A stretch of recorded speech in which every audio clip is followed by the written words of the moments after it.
आपका इस सभा में बहुत बहुत स्वागत। बहुत गर्मी है आज।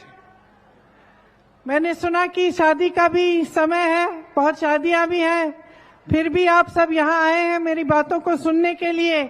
इसके लिए मैं आपकी बहुत बहुत आभारी हूं। देखिए, आपकी जो ये धरती है एक बहुत खास धरती है, आपकी मेहनत से बनी है। आपने छत्तीसगढ़ को अपनी मेहनत से, अपनी खेती किसानी से, अपनी मजदूरी से, अपनी कामयाबी से ही एक कामयाब प्रदेश बनाया। आप जानते ही हैं कि आपके प्रदेश में कांग्रेस की सरकार थी, बघेल जी आपके मुख्यमंत्री रहे। 5 सालों के लिए आपने उनमें भरोसा किया और उन 5 सालों में आपने खुद देखा कि एक प्रदेश के लिए कितना काम हो सकता है। शायद चुनाव के समय, जब प्रदेश का चुनाव था, उस समय शायद आपको पूरा यकीन नहीं था इस बात का, या आपने गहराई से इस बात के बारे में सोचा नहीं होगा। लेकिन मैं जानती हूं कि आज जब आपके प्रदेश में भाजपा की सरकार है, इस बात को गहराई में आप बहुत अच्छी तरह समझ गए हैं कि आपके लिए कांग्रेस की सरकार ने क्या क्या किया। आपको याद होगा कि कांग्रेस के राज में आपसे धान 2500 रुपए में खरीदा जाता था, आपको याद है? किसानों का कर्जा माफ हुआ, भूमिहीनों को सालाना 7000 रुपए मिलते थे, गोबर की खरीद होती थी, बिजली का बिल आधा किया गया था, हर परिवार को 35 किलो राशन मिलता था, चावल मिलती थी। आदिवासियों को, आपको जमीन वापस मिली। कई ऐसे परिवार हैं जिनको पट्टा मिला। तेंदुपत्ता का सर्वाधिक दाम हुआ होता था और आंगनबाड़ी और मितानिन बहनों को का मानदेय बढ़ाया गया था। आपके स्वाभिमान की रक्षा की गई थी। आपको याद है ये सब बातें कि नहीं? और आज जब भाजपा की सरकार है और आपको 5 किलो चावल मिल रहा है, बेरोजगारी बढ़ती चली जा रही है और आपका बेरोजगारी भत्ता बंद किया गया है, गोबर की खरीद बंद हो गई है, जितना काम बघेल जी ने गोठानों के लिए किया था और जितना रोजगार आपको गोठानों से मिलता था वो सब बंद हो रहा है। वर्मी कंपोस्ट बंद हो रहा है, भूमिहीनों को पैसा मिलना बंद हो रहा है।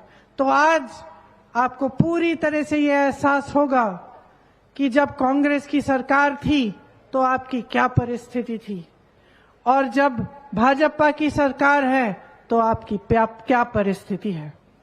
तो फर्क आपको साफ साफ दिख रहा है। आज चुनाव का मौका है। मैं आपके सामने चुनाव की बातें करने आई हूं, लेकिन उससे मैं कुछ गहरी बात करना चाहती हूं। खास तौर से मेरी बहनें यहां बैठी हैं। बहनें, परिवार का सारा बोझ कौन उठाता है? जोर से बोलो। बोलो, हम उठाते हैं। आप उठाती है ना? समाज का बोझ कौन उठाता है? बच्चों की परवरिश कौन करता है? जब महंगाई होती है, जब मुश्किल होती है, तो खाना कम कौन खाता है? सबको घर में सुलाने के बाद कौन सोता है? आप ही ना। सबसे ज्यादा कठिनाइयों का सामना कौन करता है? आप करती हैं। जब महंगाई होती है, जब सिलेंडर के दाम केंद्र सरकार बढ़ाती चली जाती है, किसको सबसे ज्यादा संकट होता है? जब त्योहार आते हैं, जब इस समय की तरह जब शादियों का समय होता है, नए कपड़े खरीदने होते हैं, बच्चों के लिए, अपने लिए तोहफे खरीदने पड़ते हैं, शादी के लिए सारा सामान खरीदना पड़ता है, तो सबसे ज्यादा मुश्किल किसके लिए होती है? महतारी के लिए, बहनों के लिए, बहनी के लिए, महतारी के लिए सबसे ज्यादा मुश्किल होती है। महंगाई इनके राज में कितनी बढ़ गई, सब दाम, जितने भी दाम है उनमें आग लग गई। पेट्रोल गया 100 पार, डीजल 90 पार, सोना 73,000, चांदी 90,000, दोपहिया 1 लाख का, गैस सिलेंडर 1200 का। सबसे ज्यादा संकट किसको हुआ मेरी बहनों? आप ही को हुआ ना। और आपने देखा जब कांग्रेस की सरकार थी तो आपकी मदद के लिए कितना काम किया गया। आपके मानदेय बढ़ाए गए, आंगनबाड़ी बहनों के, मितानिन बहनों के मानदेय बढ़ाए गए कि नहीं? मुझे याद है उस समय जब मैं छत्तीसगढ़ आई तो गौठान में जो महिलाएं काम कर रही थी उनमें से कुछ महिलाओं ने मुझे कहा कि उनकी 60,000 से 1 लाख तक आमदनी हो गई थी। आज वही गौठान बंद हो रहे हैं। बहनें, आप समाज का बोझ उठाती हो तो जब भविष्य तय करने का समय आता है तब आपको बहुत विवेक के साथ, बहुत गहराई के साथ समझना पड़ेगा कि आप अपना वोट किसको डाल रहे हैं और क्यों डाल रहे हैं।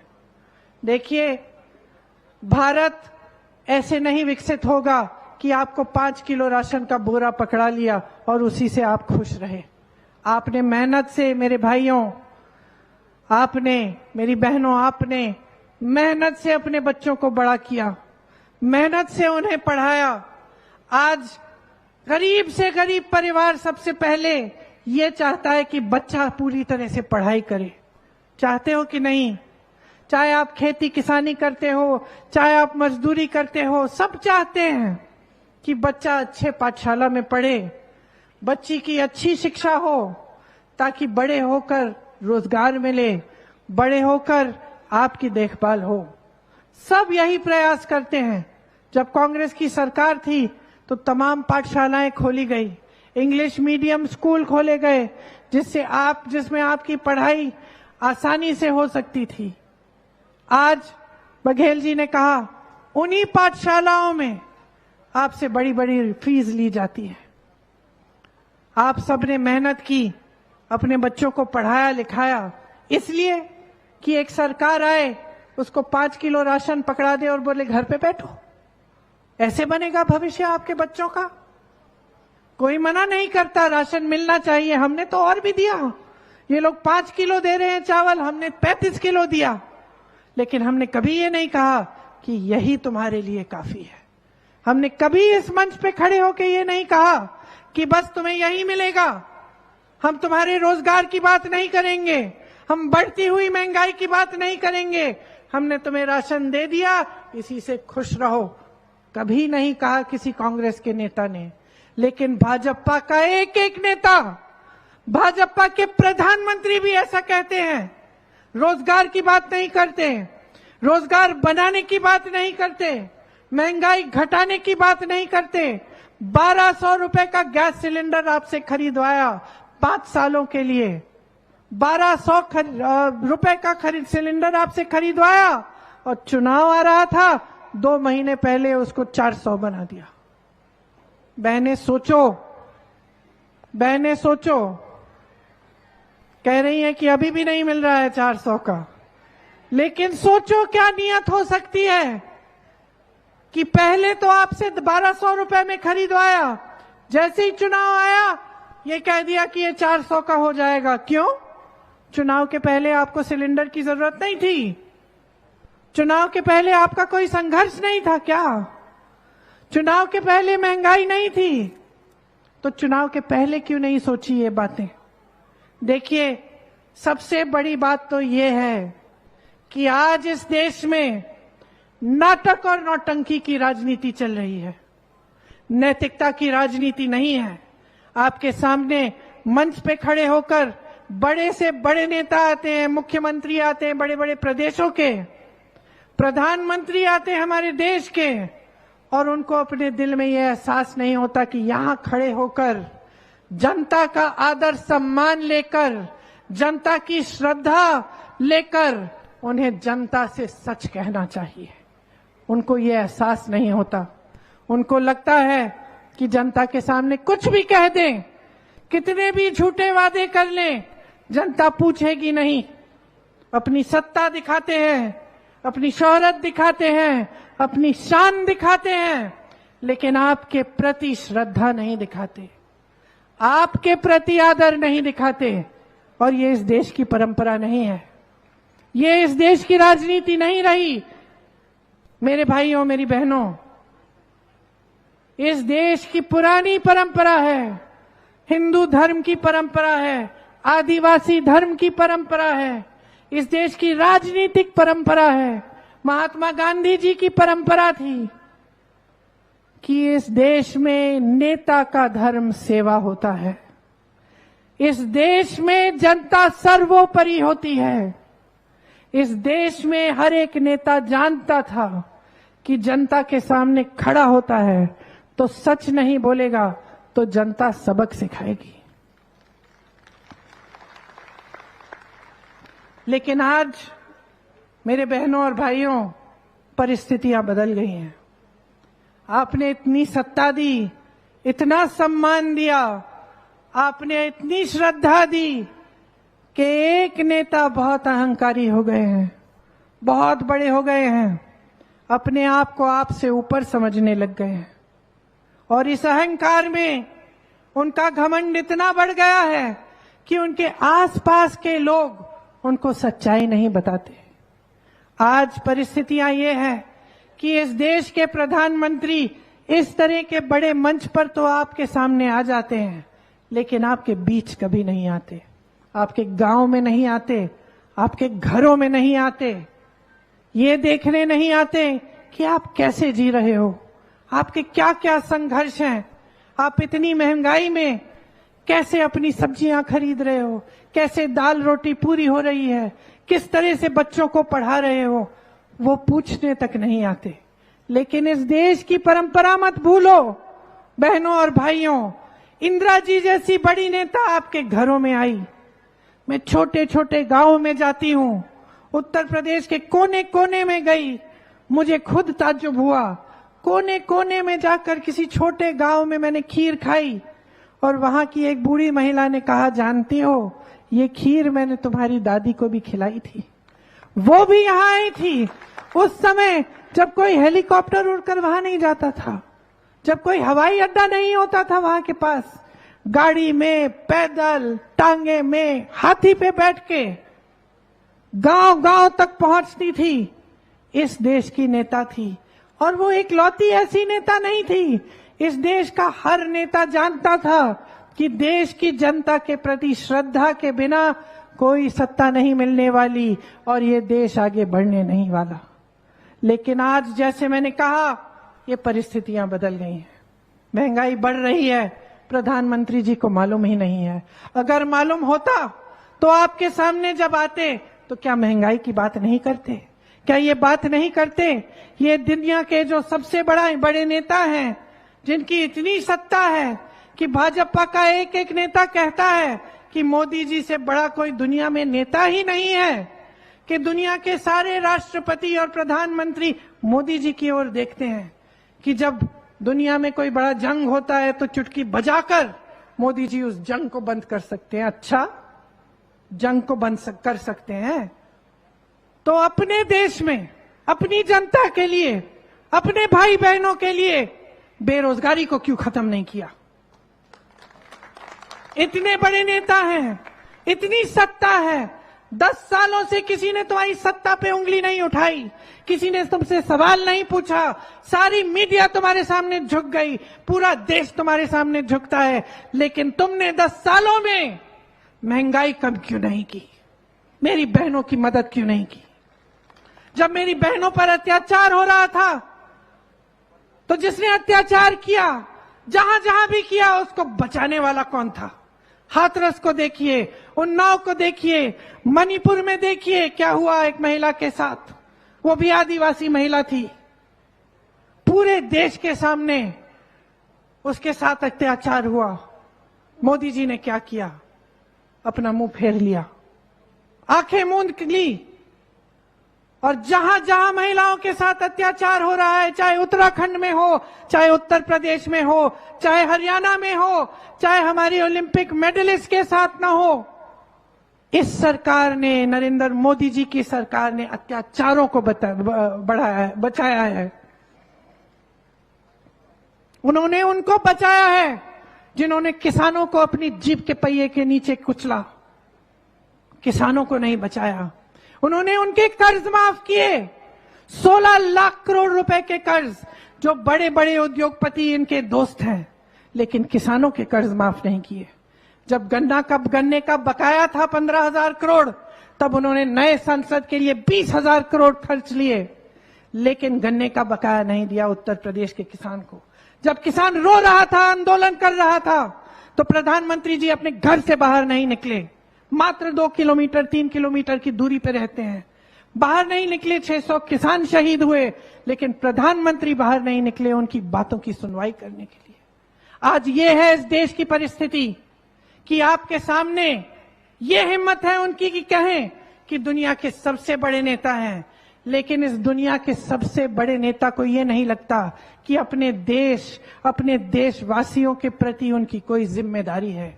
कभी हवा में उड़ते हैं, कभी समुंदर के नीचे दिखते हैं, कभी किसी देश में दिखते हैं, कभी किसी और देश में दिखते हैं, आपके घरों में नहीं दिखते, आपके गांव में नहीं दिखते, आपके हाथ नहीं पकड़ते, आपके आंसू नहीं पहुंचते। ये है हमारी प्रधानमंत्री की असलियत, ये है इस देश की सच्चाई। और अगर आज आप इस सच्चाई को नहीं पहचानेंगे तो आपने खुद सुन लिया इनके नेता क्या कह रहे हैं, आपने खुद सुन लिया। इनके नेता देश भर में घूम घूम के कह रहे हैं कि हमें 400 सीट दो, हमें फिर से 5 साल दो, हम संविधान को बदल डालेंगे। क्या मतलब है इसका? कभी सोचा है मेरी बहनों कि आपको समान अधिकार कौन देता है? कोई नेता नहीं देता बहनों, संविधान देता है। आदिवासियों को जल, जंगल, जमीन पर अधिकार कौन देता है? कोई नेता नहीं देता भाइयों और बहनों, संविधान देता है। किसानों को वोट का अधिकार कौन देता है? कोई नेता नहीं देता बहनों और भाइयों, संविधान देता है। और यही संविधान है जिसके लिए इस देश के महापुरुष शहीद हुए। यही संविधान है जिसको बनाने के लिए आपके पूर्वजों ने खून और पसीना बहाया, इस जमीन को सींचा अपने खून से, इस देश को आजादी दी अपने खून से। उस संविधान को बदलेंगे? क्या जरूरत है उसे बदलने की? कभी सोचा है? क्योंकि ये प्रधानमंत्री सिर्फ सत्ता चाहते हैं। ये चाहते हैं कि पब्लिक का अधिकार, कि जनता का अधिकार कमजोर हो। ये चाहते हैं कि आपकी भागीदारी इस देश के लोकतंत्र में कमजोर हो जाए। ये चाहते हैं कि आज जो आरक्षण मिल रहे हैं ये कमजोर हो जाएं। ये चाहते हैं कि दलितों, पिछड़ों, आदिवासियों को बचाने के लिए जो कानून इस देश में लागू हैं वो कमजोर हो जाएं। ये है भविष्य जो आने वाला है। इसको गहराई से समझिए बहनों और भाइयों। आपने बहुत देख लिया है, मेरे किसान भाई बैठे हैं, कितना जूझोगे? पूछना चाहती हूं आपसे, कितना सहोगे? जितना सामान आप खेती के लिए इस्तेमाल करते हो उस पे जीएसटी डाल डाल के उसको महंगा कर डाला।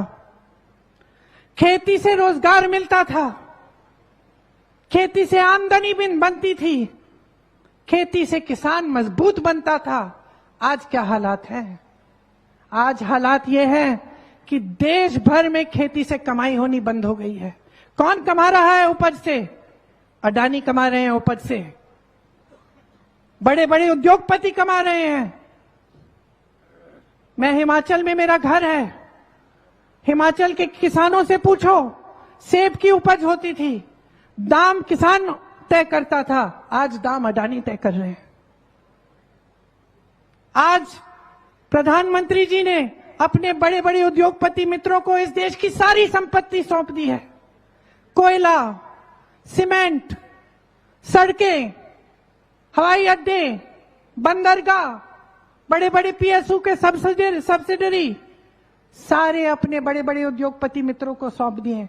कोई ये नहीं कहता कि देश में उद्योग नहीं होना चाहिए, होना चाहिए। इस देश को उद्योग ने आगे बढ़ाया है, लेकिन किसी ने ऐसा कभी नहीं कहा कि सिर्फ 2 या 3 बड़े उद्योगपति सारा कुछ खा जाएं, उनके इतने लोन माफ हो जाएं कि किसान मर रहा है, आत्महत्या कर रहा है 10,000 रुपए के लिए। किसान अपनी बेटी की शादी नहीं करा पाता, कर्ज लेना पड़ता है, कर्ज चुका नहीं पाता, आत्महत्या करता है। और बड़ा उद्योगपति जिसके पास हजारों करोड़ पहले से है, जिनके आलीशान बंगले हैं, जिनकी शादियां ऐसे होती हैं जैसे पुराने जमाने में महाराजाओं की होती थी, उनके कर्ज आप माफ कर रहे हैं, गरीबों के कर्ज माफ नहीं कर सकते। तो गरीब को पूछेगा कौन? किसान के बेटे को पूछेगा कौन? मजदूर के बेटे को पूछेगा कौन?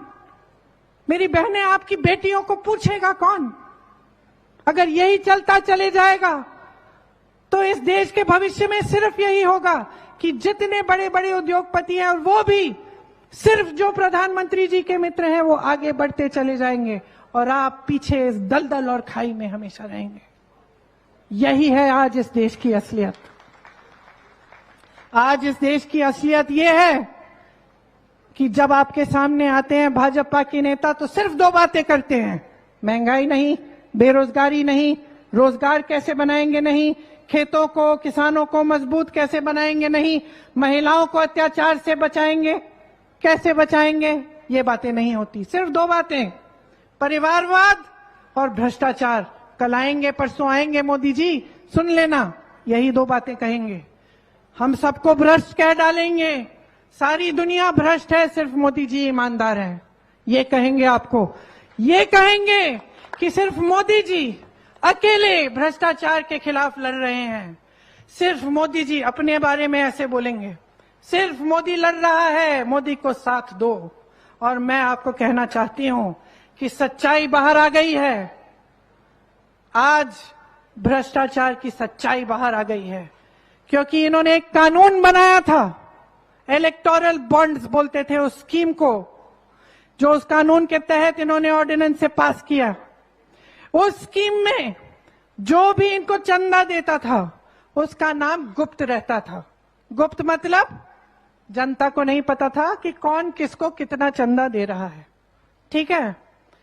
इन्होंने ये स्कीम बनाई, खूब चंदा लिया, ठीक है, राजनीतिक दलों को लेना ही पड़ता है चंदा, लेकिन देखिए कि इन्होंने किस किस से लिया।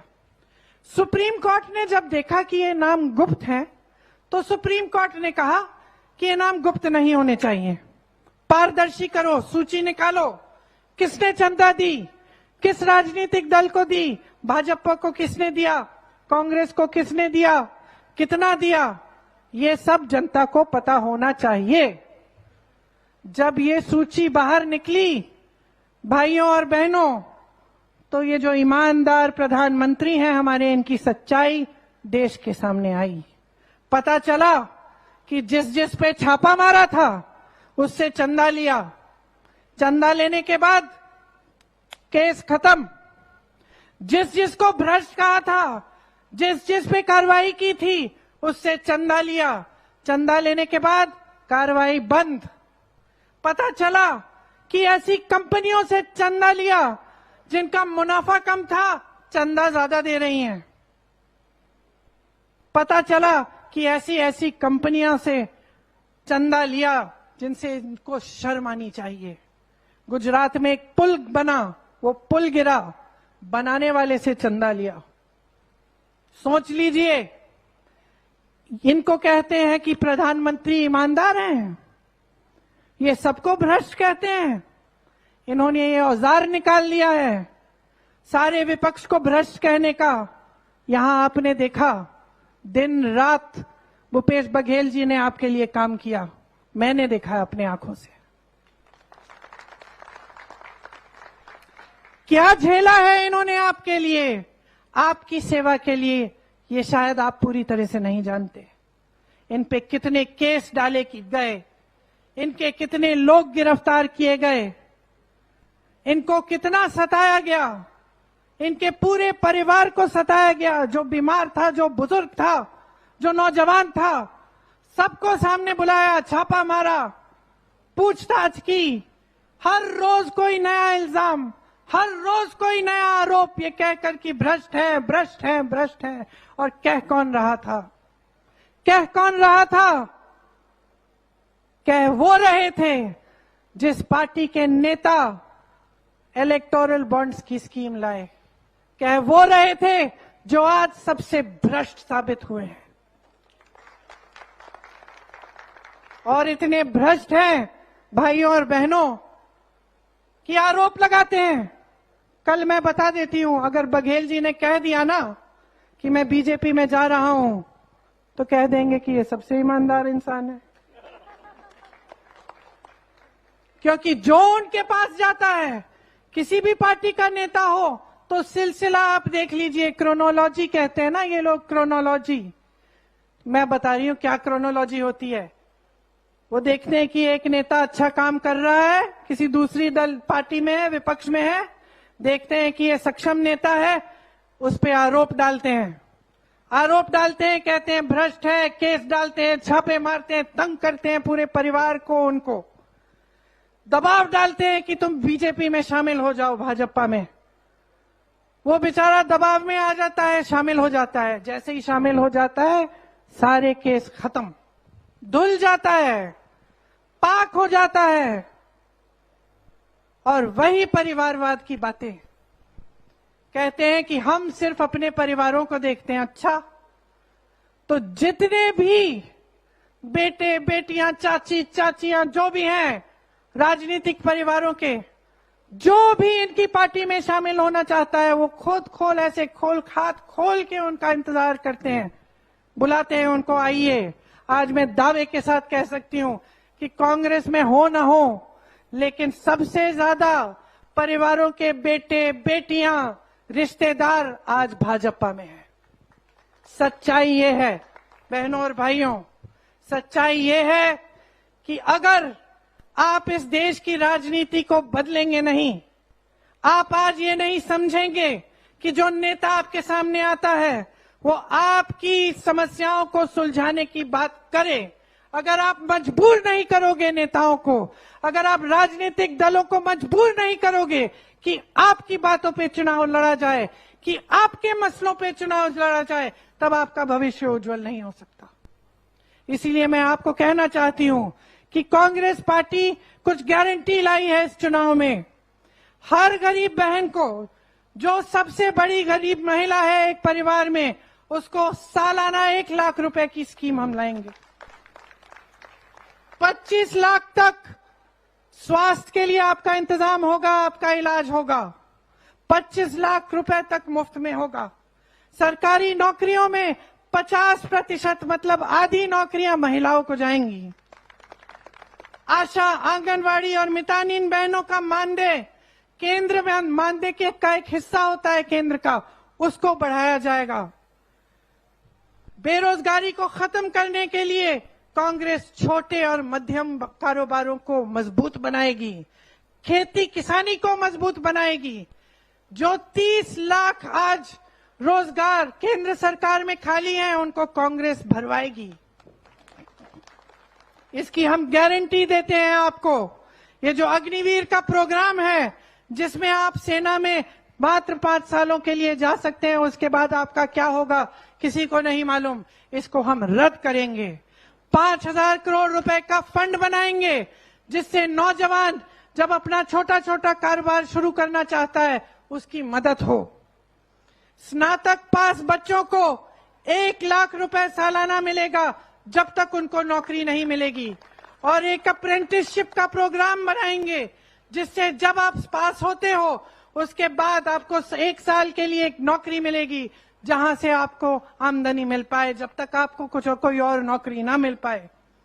शिक्षा का लोन माफ होगा और शहरों में न्यूनतम रोजगार की गारंटी आपको मिलेगी।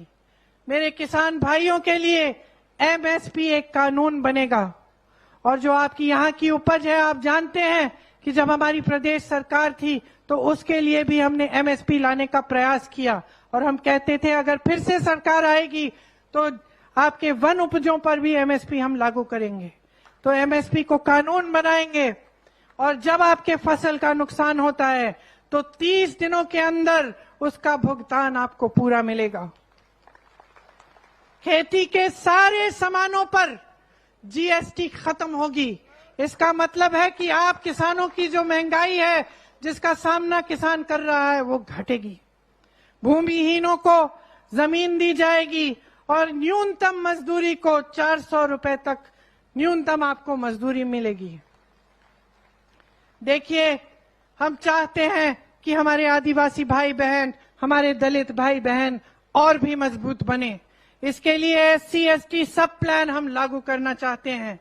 विशेष बजट जारी करना चाहते हैं सिर्फ आदिवासियों और दलित बहन भाइयों के लिए। वन अधिकार का जो कानून है उसमें जो पट्टे मिलते थे उन पट्टों का जो फैसला है वो हम 1 साल के अंदर अंदर करके आपको दिखाएंगे। जहां आदिवासियों की जनसंख्या ज्यादा है वहां उन क्षेत्र को हम अनुसूचित क्षेत्र घोषित करेंगे। देखिए, ये सब काम हम आपके लिए करना चाहते हैं। जैसे मैंने कहा, 2 बड़े मसले हैं आपके सामने। एक कि भारतीय राजनीति आपके लिए, आपकी सेवा के लिए और आपके समस्याओं को सुलझाने के लिए ही हो। आपको ये समझना पड़ेगा कि जब तक आप देश की राजनीति को ये दिशा नहीं देंगे तब तक ऐसी राजनीति उभरती रहेगी जो चुनाव के समय धर्म के आधार पर, जाति के आधार पर आपके जज्बातों का इस्तेमाल करेगी और आपके जज्बातों को इस्तेमाल करके सिर्फ अहंकारी नेता आगे बढ़ेंगे, आप पीछे रहेंगे। तो सबसे पहला मुद्दा ये, शुरू से मैं यही कह रही हूं कि आपको राजनीति को बदलना है और एक ऐसी राजनीति वापस लानी है इस देश में जिसका नेता सादगी से रहे, आपकी समस्याओं को सुलझाने का काम करे, आपके बीच आए और आपको सुविधा देने का काम करे। दूसरी बात कि ये जो सब बातें हो रही हैं संविधान बदलने की, 400 पार की और ऐसे नेताओं की कि खुद सक्षम होते रहें, बड़े बड़े उद्योगपतियों को सारी संपत्ति देते रहें और आपको पीछे छोड़ें, ये राजनीति समाप्त होनी चाहिए। तो ये बड़े बड़े 2 मुद्दे हैं।